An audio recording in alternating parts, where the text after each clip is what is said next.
Wayne's World, party's high, excellent.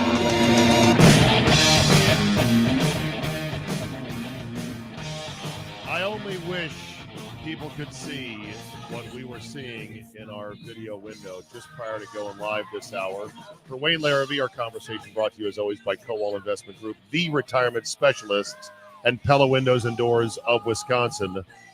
Butchie, as you and I saw, it was Wayne turned away from the camera, hunched over his desk, furiously adding notes to his key prep.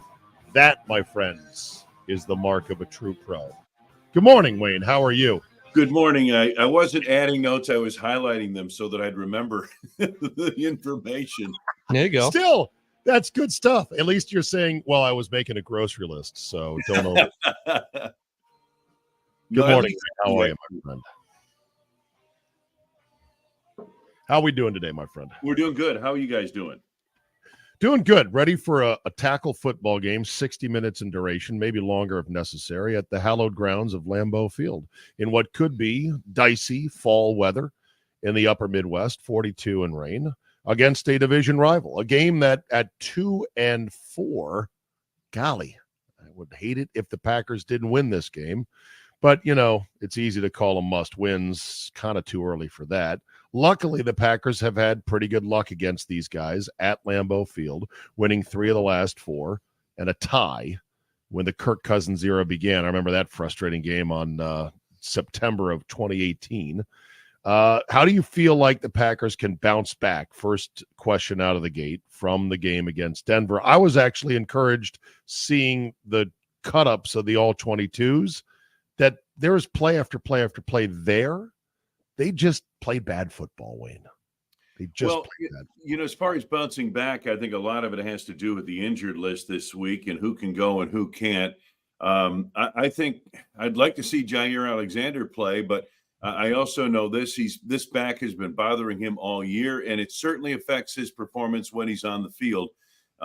You just look at the numbers, you look at the next gen stats and the Pro Football Focus stats, and that will tell you that, you know, Jair, I'm looking for him to get back at healthy. He's not the guy today that he was when he stopped Justin Jefferson last January 1st, and a lot of that has to do, obviously, with the back injury.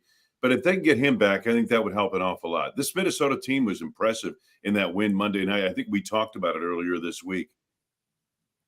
Wayne, when you look at, obviously, you talk about Minnesota coming off of a big win. Green Bay kind of, now they're at a statement point. Denver was a game that they needed to have. Now there's a lot of people who said this is a must win. When you look at the biggest key on the offensive side, what is it for you? I think the biggest key on the offensive side is to make the plays that were there. You know, that's getting into that kind of a rhythm and routine that you need to be in. I think the running game in the last 2 weeks has been over 100 yards. They had 137 at Denver. Granted, the Raiders and the Broncos aren't great run defenses, but they were able to move the football on the ground and do it effectively. And now I think what they need to do here is make the plays downfield in the passing game. And by that, I mean, not so much downfield 20 yards through the air, but just, you know, the checkoffs, just that moving the chains type of passes to get into a rhythm offensively and possess the football. Now, the first time in a while, they had time of possession advantage in Denver. You know, for most of the season, they've been way behind in that particular statistic, and opponents have run more plays than the Packers have. So I think getting that offense on track, getting it to where they can kind of possess the football and keep that defense fresh, because Kirk Cousins and the Vikings offense is starting to hit on all cylinders, even without Justin Jefferson. Wayne, let's talk about the Vikings defense and how they've just been attacking every time. Do you see the Packers offensive line having a plan and being able to put up a good stop against that this weekend? Well, they better have a plan. I'm sure they will. I know they will for a fact. But Minnesota blitzes more than any team in football. 149 blitzes run by the Vikings. The next closest, the New York Giants, with 99 blitzes in their first 7 games this season. It's a wide margin. Yeah, it's a huge margin, and they blitz a lot. And that's the one thing I've been watching on film all week, or tape, I guess, all week, is how many they're coming with. Because what you'll see, the Vikings are going to put anywhere from 6 to 8 players up on the line of scrimmage. And then it's really who's coming, who's not, who's dropping back. And it's a fascinating thing to watch. Brian Flores has been the biggest acquisition of any team in the NFC North during the offseason. He's the defensive coordinator, runs a New England Patriots-style defense. They change every week. What they did last week isn't what they're going to do this week necessarily. But the pressure they put on a young quarterback is going to be key in this ball game. I think it's going to take your passing game, and instead of waiting downfield for Christian Watson to get open 50 yards downfield, you're going to have to get that ball off in a hurry and on time. Wayne, Zay brought it up. You're working on your boards. I'm a nut. That's what I like doing for basketball season, right? Like I've got all the Big Ten teams down. I love the process of all of this. Okay. So when you're putting down your board, what do you highlight as like your featured things that you want to make sure you get into the broadcast? Well, I mean, like for the big stat on the Vikings is this. Okay, they got off to an 0-3 start. Everybody's written them off, right? They won 3 of their last 4. Why? Well, turnovers. They have 14 turnovers. That's second most in the NFL. That's a recipe for defeat. I mean, they're -5 in the turnover table, ranking 28th. But in the 0-3 start, they were -7. They had 9 of those 14 turnovers came in the first 3 games of the season. 7 of those turnovers came in the first quarter of their games. In the last 4 games, 5 turnovers, 7 takeaways. They're +2 on the turnover table. That's who they are today. So that's the kind of stat that I kind of gets me juiced up a little bit for a ball game. And as far as the Packers go, I mean, the third down stat's big to me. On 3rd and 6+ yards, the most frequent third down the Packers face. They are just 10 of 44, 22.7% conversions. The key is for the Packers, and it shows you exactly what Matt LaFleur has been saying. We're behind the chains the whole time. So you've got to reverse that stat. I think that's a real key stat in the game. 4 to 6, on 3rd and 1, they're 89%. On 3rd and 4 to 6 yards, they're 70% conversions into first down. So this is where they need to get. They need to get to 3rd down and 6 or less. Wayne, you still love the process, don't you? Of I putting, do. Yeah, I'm a nerd for that. I love it. Execution. I could just tell you're diving into it. Like I'm diving into the basketball for college basketball here, and I love the process of getting boards ready, reading up on teams, all these sorts of things. And I asked you the question, you went like, I could just tell. That's what makes you great. But I could tell you just still love the process of the prepping for the games, which is awesome. I was at a basketball practice yesterday. I was at UWM. Okay, That's right. Because got them going. They've got some good talent. Right. I'm telling you. Yeah. All right, let's put Butchie to the test, Wayne. Name me the starting 5 for Indiana. Well, it's going to be a question right now. But you got Don't David you look Johnson, at your sheet. Khalil Ware. He's looking. Oh, I've got it right He's here. Looking. I literally just did their stuff yesterday. Okay. Now, again, all right. What happens with their young freshman that got into some trouble at Taco Bell? We'll see what happens Don't there. we all get in trouble at Taco Bell? He got arrested Is there. Is that a note in the prep sheet? Taco Bell trouble. Yeah, it is something I got to mention. Yeah, it's one of those things you're aware of. Who was it for Indiana? Mackenzie McBackle. Yeah, Mackenzie McBackle here at the line for 2. He got in trouble at a Taco Bell recently. You don't bring that up. You let the play-by-play guy take that. Okay, right. Well, you let Wayne take the heat on that when you say Dynamite drop in there money for the Taco Bell trouble while he's getting a couple of free throws off. There you go. Can you hold up that notebook you have, Butchie? I want to know, is that something somebody makes for play-by-play guys, or is it a custom deal you've created yourself? A custom hold thing it up I've close to the camera. Yeah. Custom thing I've created. There we go. Is it in Excel or is it a hand-drawn grid? I've done it with Google Docs. Wow. And so there's Spiral names, notebook. stats, spiraled.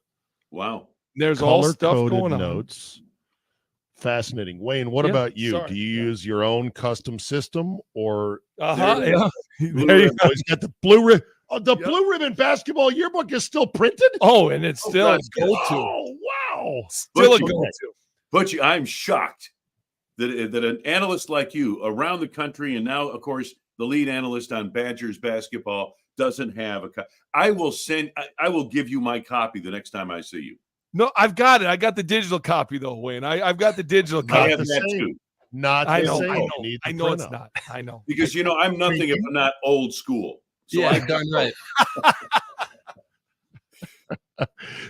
You're the Hogwarts of old school play-by-play men. Okay. I resemble that remark. I know. So, do you have your do you have your football boards or cheat sheets prepared already, Wayne? And if so, could I look at those? Yeah. Real quick, or is that proprietary? Would you have to kill me? This is a defensive board right here. Okay. Right. That's a defensive board. And Nice. you guys see him, and then Organized by position: right outside linebacker, inside Right. linebacker, And there's running back, your wide offense. receiver. You type them out though. You don't trust your own handwriting, which is smart because I have often found myself trying to go, wait a minute, what did I just write there?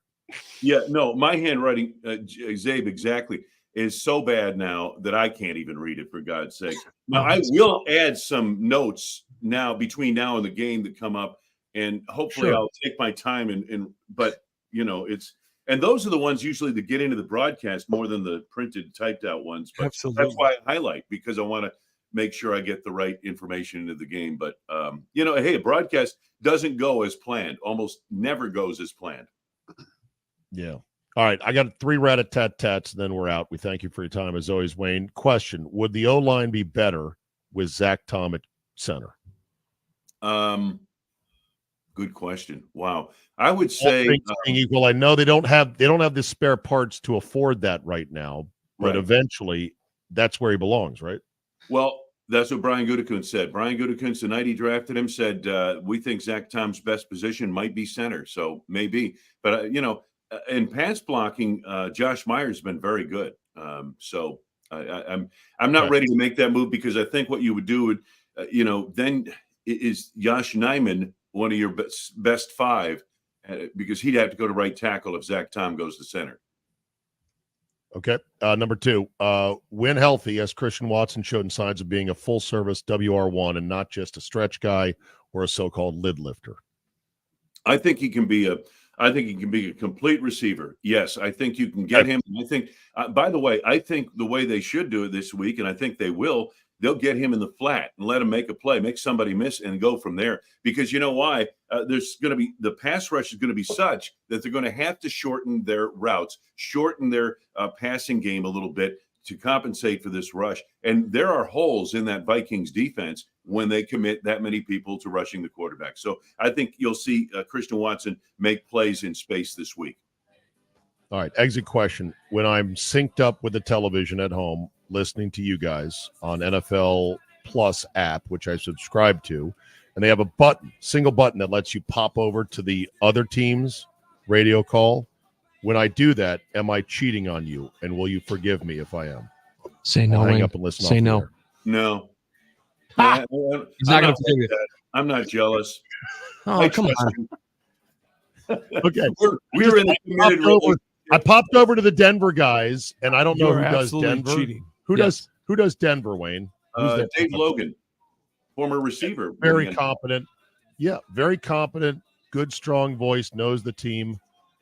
It was depressing. I'm like, this is not exciting me. Then I realized the season Denver's been having, and I go, well, that makes sense. Why would they be excited about the season? So, Yeah. there you go. Yeah, I talked to Dave before the game. He was a little bit down at the way where the Broncos have been really last year and this year, So yeah, they're not happy. Got us last week. I know. All right, Wayne, have a great call. I know you will. We will hear you right here on the home of the Packers. And we'll talk to you Monday morning bright and early. Yes. Thank you, guys. Right. Have a good weekend. There you go. Wayne Larrivee. Thanks, man. Wayne Larrivee, voice of the